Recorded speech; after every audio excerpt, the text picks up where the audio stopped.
Assalamualaikum warahmatullahi wabarakatuh, kakak-kakak yang soleh dan solehah level 1. Bagaimana kabar kalian hari ini? Semoga selalu dalam keadaan sehat dan selalu dalam lindungan Allah Subhanahu wa Ta'ala ya. Amin.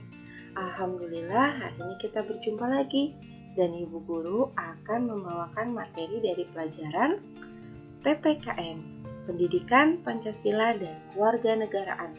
Nah, di pelajaran kali ini kita akan membahas tema 8 mengenai memahami sila kelima dan aturan menghemat air. Tapi sebelumnya kita berdoa dulu ya. Semoga Allah memberikan kita kemudahan dan kelancaran dalam mengikuti kegiatan pembelajaran hari ini.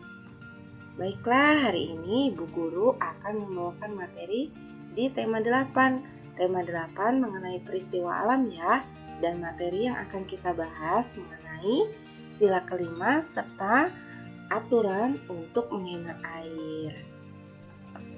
Nah, kalian pasti tahu ya, Pancasila yang sebelumnya sudah pernah kita pelajari dari sila 1 sampai dengan sila keempat, dan kali ini kita akan membahas mengenai sila kelima.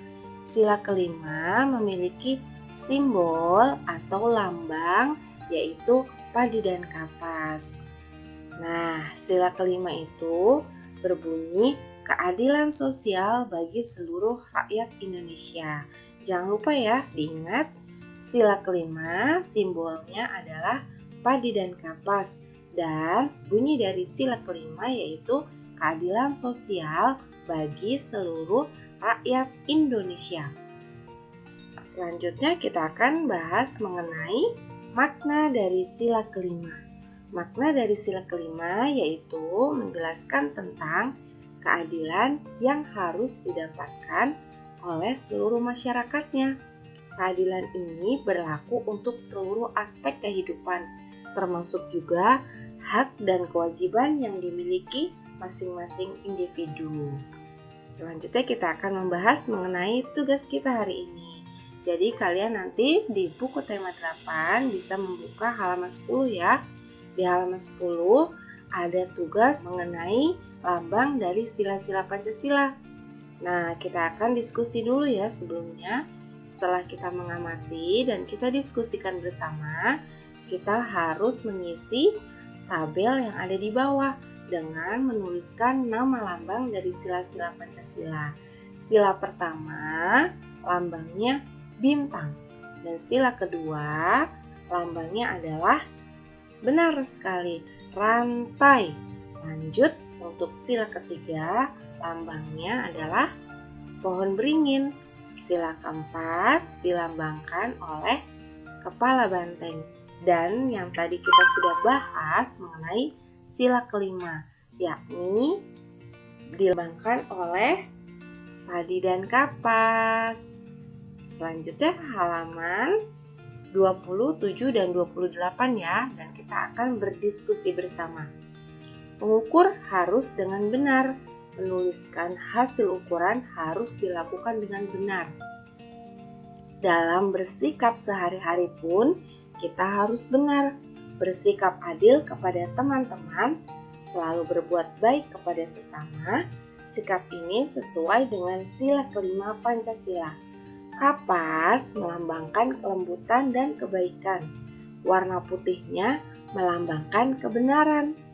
Nah, kita akan jawab pertanyaan di halaman 28. Apakah bunyi sila kelima Pancasila? Nah, kalian tuliskan ya. Bunyi dari sila kelima yaitu adalah keadilan sosial bagi seluruh rakyat Indonesia. Kalian tulis ya. Lalu yang kedua, apa lambang sila kelima Pancasila? Nah, tadi juga sudah kita bahas sama-sama. Lambang sila kelima Pancasila yaitu padi dan kapas. Selanjutnya, di nomor 3 kita jawab sama-sama ya. Diskusikan bersama teman kita atau ayah dan bunda. Sikap apa yang harus kita lakukan agar sesuai dengan sila kelima Pancasila? Nah, tadi kita sudah diskusikan ya. dari pernyataan di diskusi tersebut bahwa kita harus melakukan perbuatan yang benar yang sesuai dengan sila kelima, yakni bersikap adil kepada teman-teman. Jadi, isi di nomor 3 adalah bersikap adil kepada teman-teman. Selanjutnya, ada tugas berikutnya yaitu di halaman 30. Kalian kerjakan tugas psikomotorik halaman 30 ya, yaitu guntinglah gambar-gambar di bawah ini, susun dan tempelkan sehingga membentuk gambar padi dan kapas, simbol dari sila kelima. Kalian gunting lalu tempelkan di halaman 31. Ini juga bagian dari tugas ya.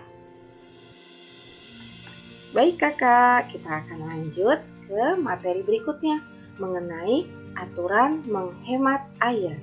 Dan kali ini kita akan bahas sama-sama di buku tema 8, halaman 63 dan 64. Dengarkan baik-baik ya. Ayo berdiskusi. Hari telah siang, matahari bersinar terik. Saatnya pulang untuk beristirahat. Setelah tiba di rumah, Siti mencuci tangan. Setelah mencuci tangan, Siti menutup keran air. Pada musim kemarau, hujan tidak turun. Persediaan air bersih semakin sedikit. Saat di rumah, Siti berhemat air bersih. Kita buka halaman 64 ya. Amati aturan di rumah Siti untuk menghemat air bersih. Nah, kalian bisa perhatikan gambar yang pertama, yaitu Siti menyiram tanaman menggunakan air bekas cucian beras. Nah, ini juga salah satu contoh perbuatan atau sikap untuk menghemat air ya. Jadi, untuk menyiram tanaman bisa menggunakan air bekas cucian beras. Jadi, jika bundanya atau ibunya sudah mencuci beras, air bekas cucian berasnya tidak perlu dibuang, tapi bisa digunakan untuk menyiram tanaman. Dan itu juga bagus sekali untuk tanaman sehingga kita pun bisa menghemat air. Selanjutnya perhatikan gambar kedua ya. Setelah digunakan, keran air ditutup dengan rapat. Nah, ini juga termasuk aturan untuk menghemat air bersih. Karena saat kita menggunakan air, jika kita terlupa untuk menutup keran, maka kita akan boros ya, boros air. Artinya air akan terbuang dengan sia-sia. Selanjutnya kita lihat gambar ketiga. Menaburkan kompos daun di sekitar tanaman. Kompos akan menyimpan air lebih lama. Nah, ini yang dilakukan Siti juga termasuk bagian dari aturan untuk menghemat air. Lalu gambar keempat, mematikan keran saat menyabuni piring. Nah, jadi saat menyabuni piring untuk mencuci piring ya teman-teman, kita tidak perlu mengalirkan keran terus menerus. Jadi bisa mematikan terlebih dahulu saat menyabuni dan menyalakan kembali. Nah, di bawah ini juga ada pertanyaan yang akan kita bahas sama-sama. Apa yang kamu lakukan untuk menghemat air bersih? Nah, beberapa contoh untuk menghemat air bersih sudah dilakukan Siti ya. Dan kita bisa melakukan contohnya seperti saat kita mandi. Jadi saat kita mandi sebaiknya tidak berlama-lama di kamar mandi atau membuang-buang air berlebihan ya.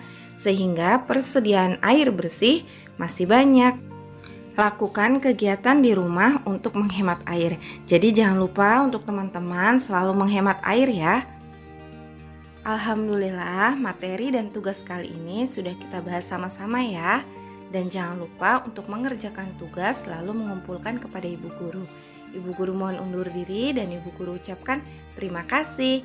Wassalamualaikum warahmatullahi wabarakatuh.